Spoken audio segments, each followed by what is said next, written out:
What's up, guys? Dustin McDangles back here with another franchise mode video with the San Jose Sharks, and we are here in the playoffs against the Vancouver Canucks. This could be either a quick episode today or a slow one. Hopefully it will be a longer one today so we can try and get in these playoffs and make a run. We didn't finish off the regular season on the highest of notes, but whenever the playoffs hits, that is sort of the reset button. So hopefully the boys are able to put it together here in these playoffs, and hopefully we can make a run deep into the playoffs, hopefully even getting to at least the conference final. That I feel like that would be a very successful season. But before we do get into it, guys, make sure you guys are commenting down below what you want to see next with the team in the upcoming video and what moves you guys want me to make with our team. As of right now, this is what the lineup has. Guentzel will be back for Game 2 against the Canucks, so I will slide him back in to this left winger second line role position. But this is sort of how the team is stacking up here as we get into this playoff season. Thomas Chabot having a pretty decent year with us since coming over, and we've got Chris Letang potentially for a closing role for him as he is getting older and that overall is dropping. But who knows, if he has a decent playoff year, maybe we re-sign him and bring him back for another season with the San Jose Sharks. But things, are pretty good, I feel like, with our lineup and everything. But without further ado, guys, let's go ahead and get into this simulation of the first round here. And it looks like Jake Guentzel is fully healed and ready to come back into the lineup here before Game 1. So let's go ahead and throw him back into the lineup here and see if we can put Gramble on this fourth line left wing position just to get that overall higher. That's a bummer. It brings it down to no +1. Let's see if we move Williams back into the lineup. Even potentially bringing Blitchfield into the lineup. Now that's a -1.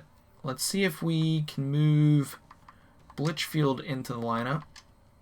Does that do anything? No, it does not. So we're going to have to bring what's-his-face back in. Williams back into the lineup. And then we'll have to drop Gramble, unfortunately, for Letanoff, as that gives that +1 there, at least on that third line.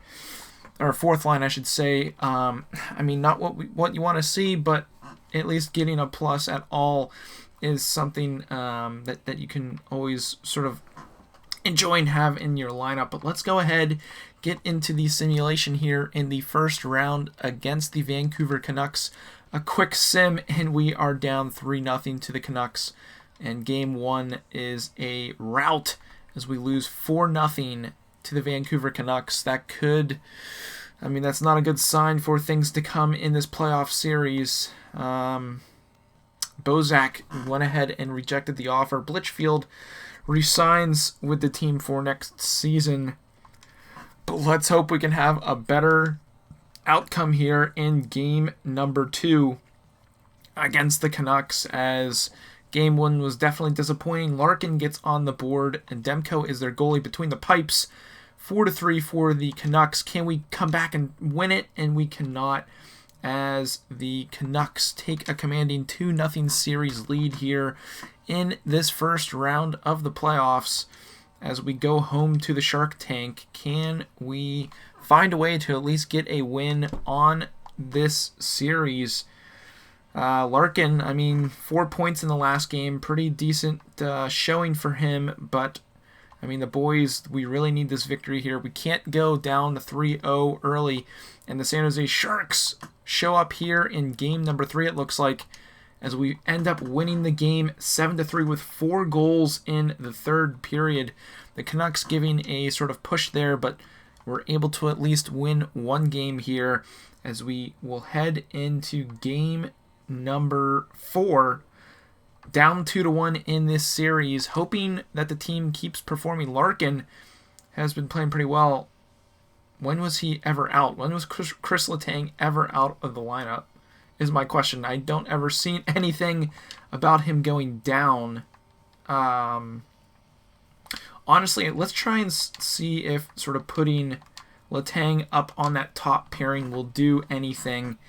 Putting Slavin down to the second pair. Maybe that will change things around for our lineup a little bit and give some at least more overall on that first line. But let's go ahead, get into the simulation here of game number 4. And we are up 4-0 here. Lots of goals. Gensel, Williams, and Smith. Williams with 2 goals. And it looks like they have gone ahead and pulled their goaltender, putting in DiPietro as we get 2 more in the second. And Burakovsky nets another one in on DiPietro. And we have found a way to tie this series, which is pretty insane to see. Larkin, 9 points in 4 games. Pretty awesome stuff, as that is for the AHL, so we don't have to worry about that. Looking here quickly at the series, no one has won their series except in the Eastern Conference with the Boston Bruins. The rest of them are pretty close, other than the Flyers and Capitals. But man, oh man, here it is now basically a 3-game series away from home against the Canucks, who had an incredible season, and they're up 1-0 here after the first period. Quick sim of the second, we get it stays sort of that 1 goal apiece, so we will go ahead and slow sim this third period. Can the Sharks, can we find a way to get on the board, and the Canucks find a way to score one on the power play, and that might be the dagger for this game number 5 in Vancouver. We'll quick sim the rest, and that was indeed the dagger in midway through the third period, as the Canucks are 1 game away from taking this series win and heading into the next round of the playoffs. Can we find a way here at home to make sure we can at least keep our season alive for one more day? Quick sim, Vancouver up 2-0. Sharks come back with 3 goals in the second period, and we end up scoring 1 in the third, taking game number 6 at home, as Jake Gensel, with a big-time game, finds a way to get us to game number 7 away from home against the Canucks. I mean, they had a crazy end of their regular season, going 8-2 as we sort of fell apart. But again, once the playoffs hits, anything is possible, as the other series in the Western Conference have finished up with the Golden Knights, St. Louis Blues, and Dallas Stars all winning their respective series. Eastern Conference, the Lightning, Bruins, and Flyers have also won their series, with the Red Wings and Canadiens going to Game 7 as well. So let's go ahead, hop into Game 7 number here. We will get a quick sim, first period, no goals scored. Quick sim in the second, no goals scored. So we will go ahead and slow sim this third period, and we are out shooting the Canucks like crazy in this game, 31-20. Absolutely insane, as their goaltender is playing on his head right now. We're about to put up 40 shots here against the Canucks in Game 7, and if they somehow walk away with the win, that would be an absolute dagger to the Sharks organization, as we are getting close to that 40-shot mark here in this game. Nothing has happened yet, as we could be going to overtime here. Can we find a late goal to send us through to the next round? The Canucks on the power play here at the end of the game, having a chance to win, and we are able to hold them off, as it looks like we are going to overtime, and we will go ahead, hop in, and watch this overtime. Does it get any better than this, guys? Game 7 overtime with a sort of step or ticket to the next round on the line, as Letang will move that puck up through the zone. Oh my goodness, a hooking penalty right off the bat. That is, that's terrible. That is not great. Thomas Hertl taking that penalty on the play. Hooking Miller, I believe that was. And we are on the penalty kill here early in overtime, with the Canucks with a chance to send themselves to the next round. Can we hold them off here? Tyson Barrie with the puck. Ooh, he tries to go backdoor. And Tyler Bozak with a chance, shorthanded. Looking for something here. Bertuzzi with a chance there in front. And that would have been an awesome way to sort of send the boys to the next round. Puck sent down the ice. Slavin able to bank that off the glass and out of the zone. Here come the Canucks trying to go backdoor, and Slavin able to turn that puck over again. We've got a 2-on-2. But the Canucks able to turn it over. Coming back into the zone with a chance here. Tries to go in front, and Bozak goes down. Shavot finds Bertuzzi. Bertuzzi with the puck. Dumps that into the zone and kills some more time on the penalty kill. Pettersson with the puck. Working it up through the zone. Big turnover, and it looks like Bertuzzi able to ice that down and kill even more time on the play and even draw a face-off with 1 minute left to go in this penalty kill.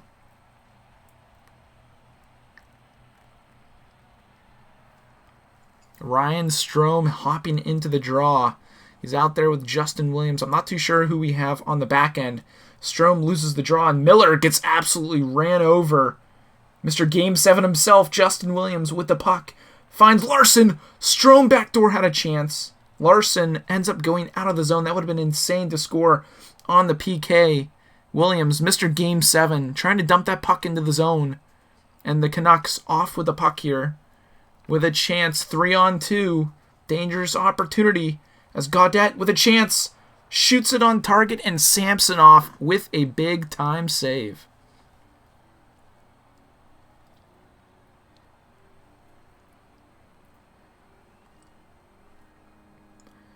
Defensive zone draw here. 27 seconds left to go in this penalty kill here in overtime. Dangerous. The boys look like they are all over the zone, but it looks like we are going to be able to kill off this penalty here as there are 15 seconds left to go in the kill. Able to ice that down, kill some more time. Here come the Canucks. Nice step by Shavot. Slavin with the puck in front. Dangerous chance in front, and the Canucks miss the net. Terrible pass. We've got a breakaway. Ooh, Hurdle had a breakaway almost. Makes a move right into the defenseman, and we are even strength here as Gaudette brings the puck up through the zone. A 3-on-4 opportunity. Dangerous there. High slot opening, but Hurdle off to the races. Tomas Hurdle with the puck. Looks for the high man, Evander Kane, and turns the puck over as Miller now with the puck dumps it down. Shavot will work that around, and it is not out of the zone as Besser works it down there in front. Victor Arvidsson with the puck there, having a chance to win the game and cannot bury. Shavot finds Kane. Kane with the puck, looking for an opening. No one's there. Ooh, he's looking for Larkin there in the high slot, and we've got 11 minutes left to go here in this overtime. Big save by Samsonov, as that was a big-time chance for the Canucks. Smith with the puck, looking for someone. Finds Shavot. Big tip in front. Ooh, big chance there. I'm not too sure if that was Gensel or not. But here come the Canucks. Barry with a chance. He finds Arvidsson. Horvat finds a man backdoor. And Merkley unable to D up on his man, giving them a decent opportunity to score. But Samsonov there to make the stop. Big time save as we are still here in overtime with our second line out there. Strome, Smith, and Gensel, along with, it looks like Shavot and Chris Letang. Dangerous opportunity right off the bat there as Gensel with the puck into the zone. Finds Strome, back to Gensel. Finds Shavot. Gets a shot on target and is blocked by the defense. And here come the Canucks once again. Philip Deneau, always dangerous with the puck. Man, it looks like they have a lot of former Canadians on their team as Letang with the puck. The old man from the Pittsburgh Penguins unable to dipsy-do through their defense, and the Canucks are off to the races here, dumping it in. Letang finds Strome. Smith with the puck now. Back to Strome. Looking for something. Man, we can't get anything going. Miller with an almost breakaway there. 1-on-3. We got a step on him. Always dangerous with their first line out there. Pettersson trying to get that puck going, but we are able to turn it over. And Smith into the offensive zone. Looking for someone. Finds Merkley. Finds Larson. Big tip in front. Mr. Game 7 himself almost getting a tip behind Demko there. But Demko able to make the big save on the play. And we've got an offensive zone draw. I do not like this line matchup. They've got their first out there against our fourth. And that is just danger as we are able to actually win that draw. Big shot on target. Makes its way through all bodies. Niederreiter, Mr. Game 7, Williams with a shot there in the slot. And Demko able to make a big-time glove save as Williams with a big chance there to put us up. But we've got our first line out there now. against their first. They're a little tired, so maybe we've got a chance here to get them on their stamina. As Larson finds Hurdle. Why is he taking that shot? I do not know. But here come the Canucks. Tyler Myers finds Brock Besser in front. Larkin able to bump Pettersson off the puck. And we are off to the races. Hurdle finds Kane. Evander Kane wheels around. Little Gretzky curl. Finds Slavin, who takes a bomb on target, but a big save by Demko. And here come the Canucks once again. 1:25 left to go here in this first overtime. Behind the goalie. Ooh, I was going to say, don't do us dirty like that, EA, but we find a way to cover that up here for the face-off. 1:21 left to go in overtime. Scary moments there as Samsonov able to find that puck and cover for the face-off. Larkin on the defensive zone draw, loses it. Johansson with a shot. Big save from Samsonov. We are back off to the races. Larkin finds Evander Kane, who gets smoked by Barry on the play. Trying to win that puck back. The Canucks move it through the zone. They dump it in, trying to get a little dump and chase action. Dangerous breakout as Bozak finds Kane. Hurdle back to Kane. Kane trying to find something. Shot from Pollock in front. We had a man inside the net. I don't know if he was hit in there or not. But here come the Canucks, who are offsides on the play, able to sort of kill some time here. As Kane finds Hurdle. Hurdle with a slap shot. Hits the side of the net. And the boys are tired. Our first line has been out there for a while. 30 seconds left to go here in the first overtime. Bo Horvat finds a man there wide open, but Samsonov equal to the task and makes the big-time glove save. Line out there, Bertuzzi, Bozak, and Burakovsky. The triple Bs trying to make a difference here. And oh my goodness, what a giveaway. Our top defenseman, I cannot believe that just happened. What a giveaway. Are you kidding me? What was the AI thinking on that play? What a terrible pass by Shavat. Are you kidding me? We can't even skip this to look at the replay. Let me just go ahead and pause this. That was frightening how bad that play was. Shot in on target. Samsonov easy sort of click to the corner. Shavat, where's he looking? Is he trying to go up the middle to Letang? It looks like he was trying to go up the wall. Up the wall to Burakovsky, and it was just not there. Samsonov makes the first save, but Letang unable to get in position there. But we are out of the playoffs here. Man, that is a heartbreaker, but we will go ahead and simulate up to the draft and see sort of all the awards, the Stanley Cup champions, and how the playoffs turned out. So I'll be back in just a second.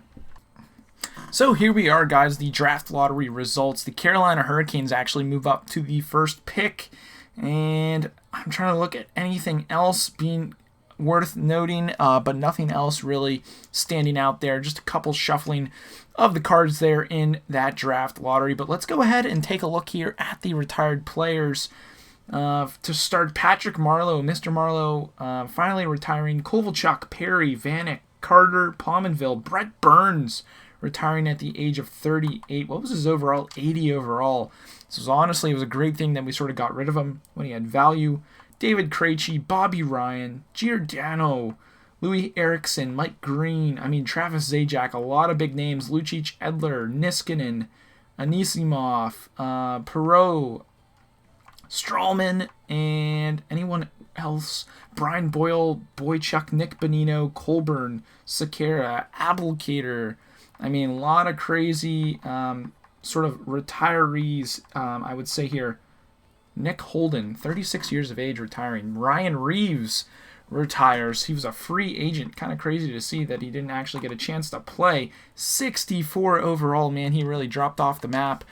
Crazy stuff to see there, but I'm just waiting for this to load here. But man, what a disappointing season that was for the Sharks, obviously going out there in overtime. We've got a first-round pick this year that we could possibly try and trade up I'm not too sure if that is sort of the wise thing to do.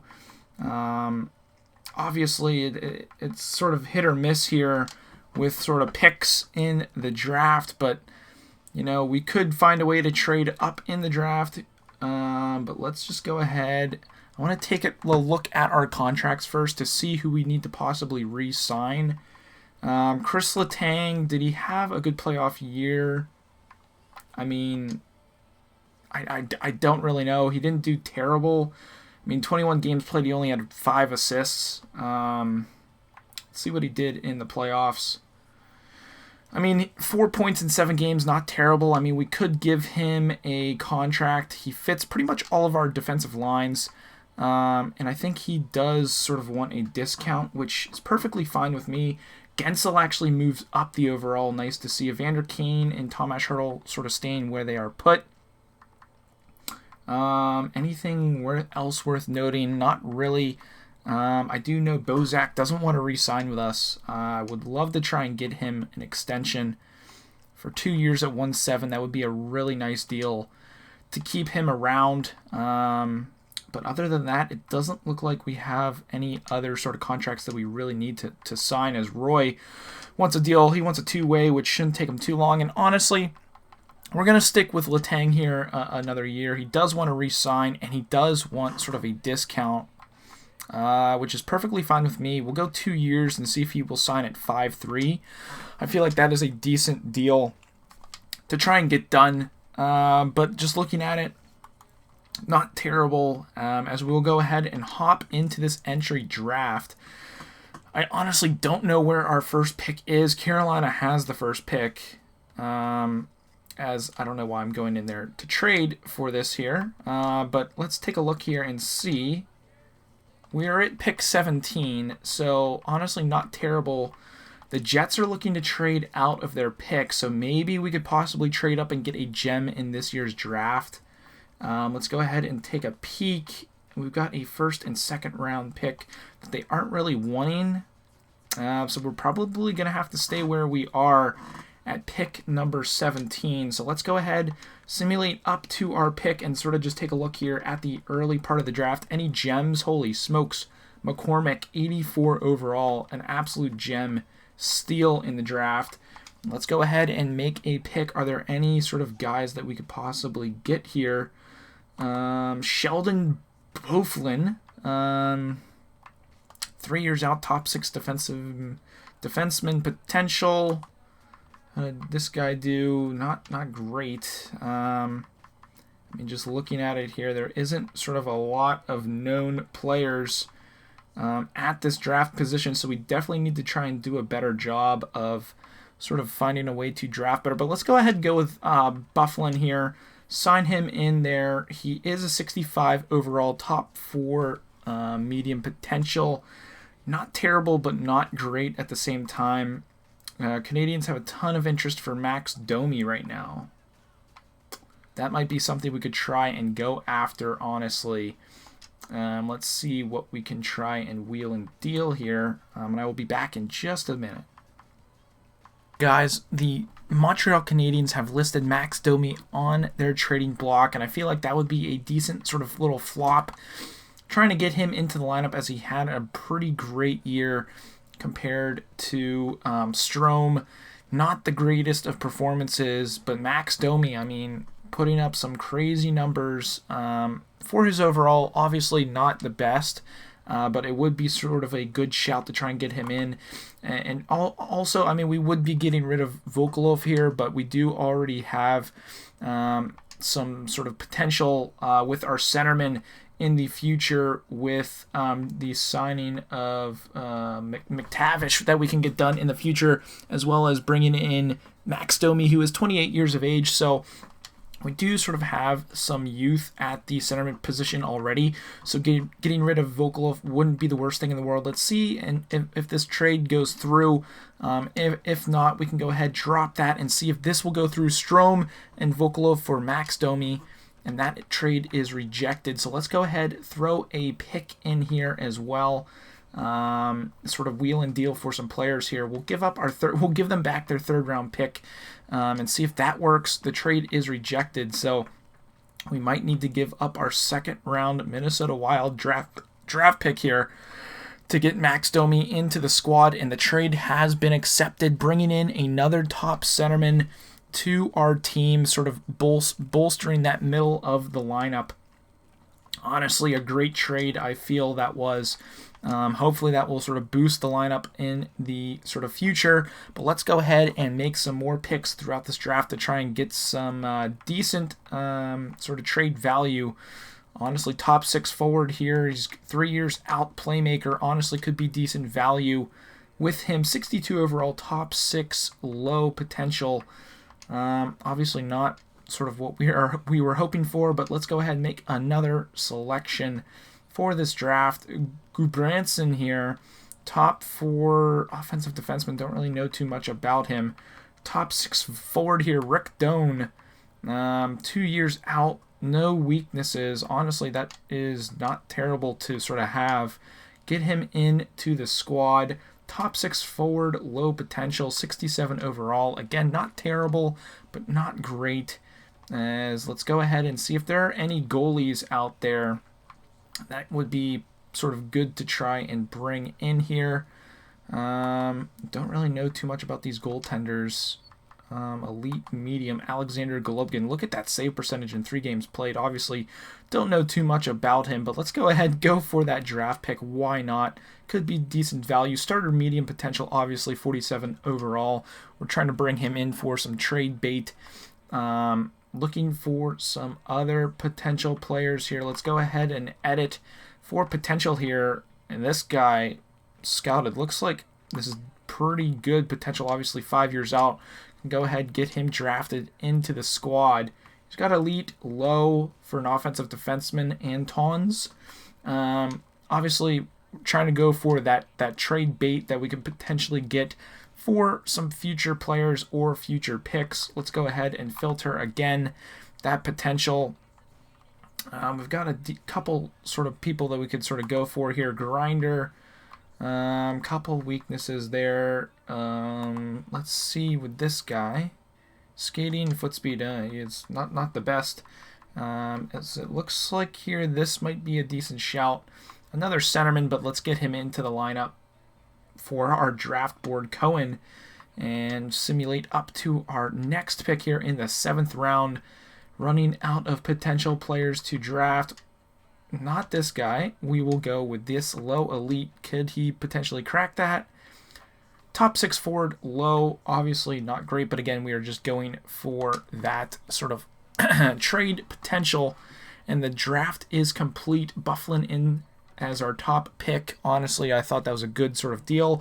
And obviously getting Max Domi in, as we will go ahead and go to the re-signing phase right now and see sort of who we need to re-sign and who will not re-sign, and then we will end this video, as it looks like Chris Letang has decided to renew his contract on a hometown sort of discount. Got to try and find a way to get Bozak into the lineup, but let's go ahead and see these contracts and see who we need to bring back.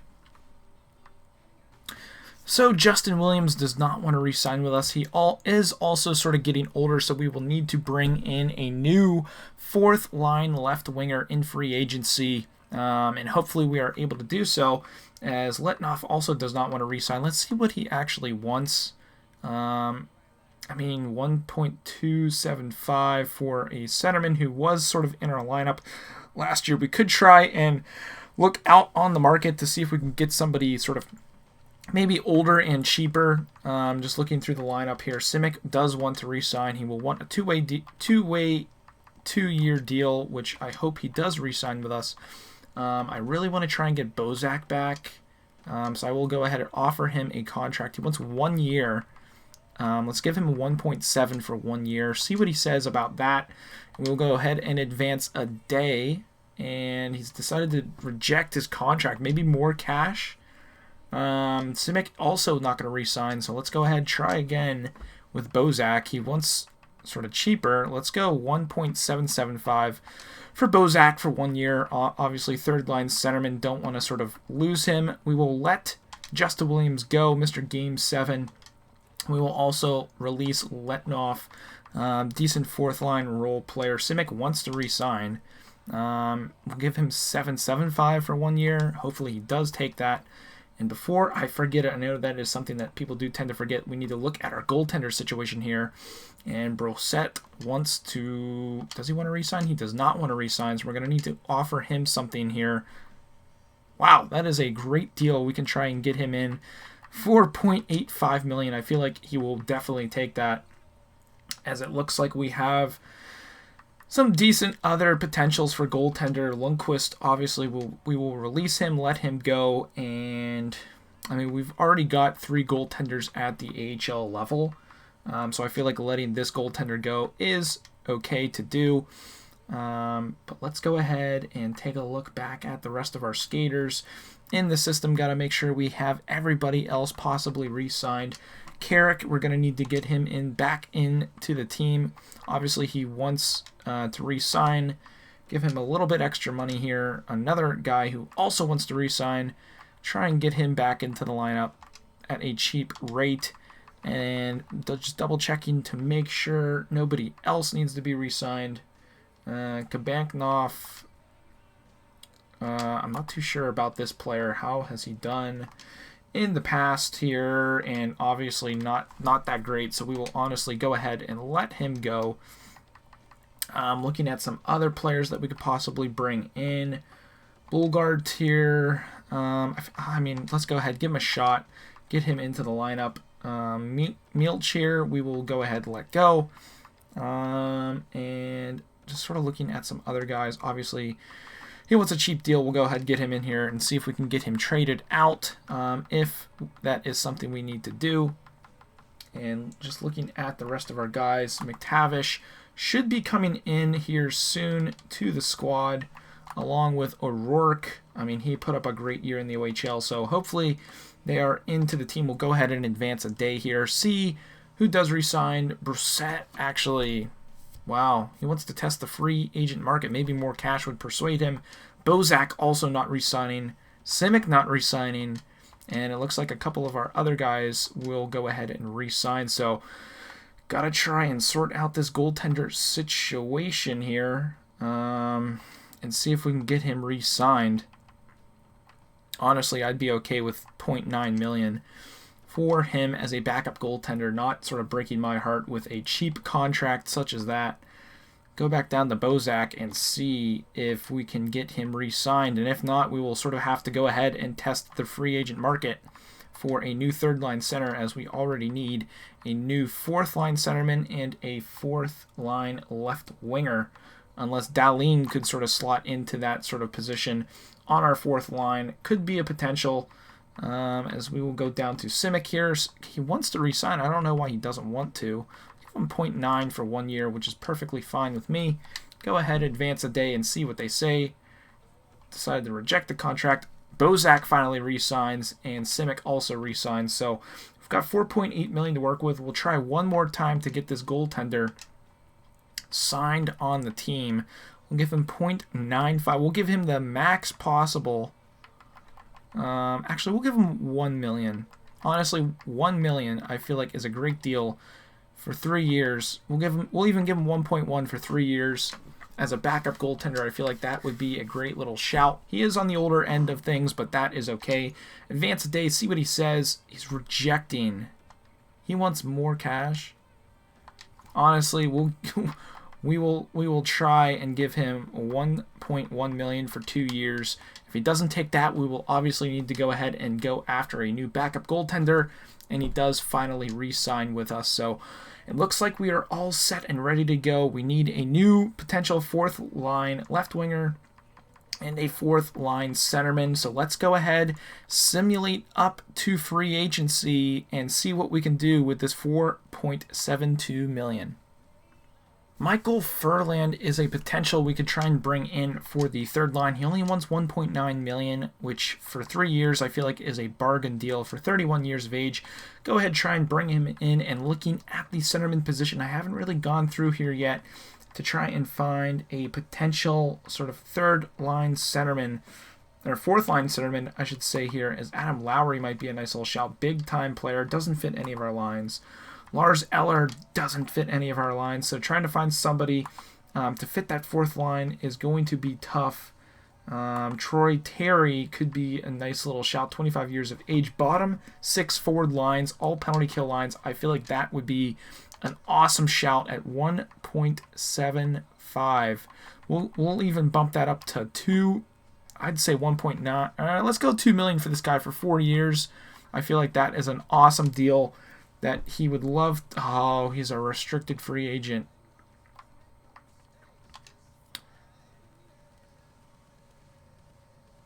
Wow, that sucks. We don't have the appropriate picks for him.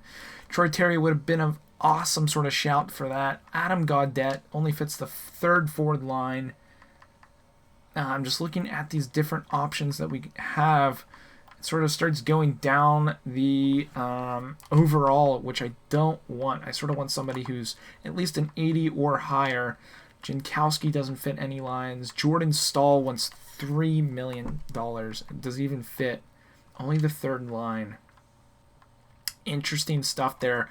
Paul Stastny wants $3 million.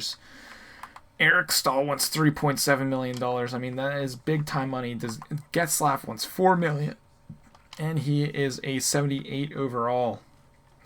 So honestly, this is a tough sort of thing to try and do and bring in a fourth line player, as Devon Shore might fit, but we don't really know, as it's not really showing our best fit for him.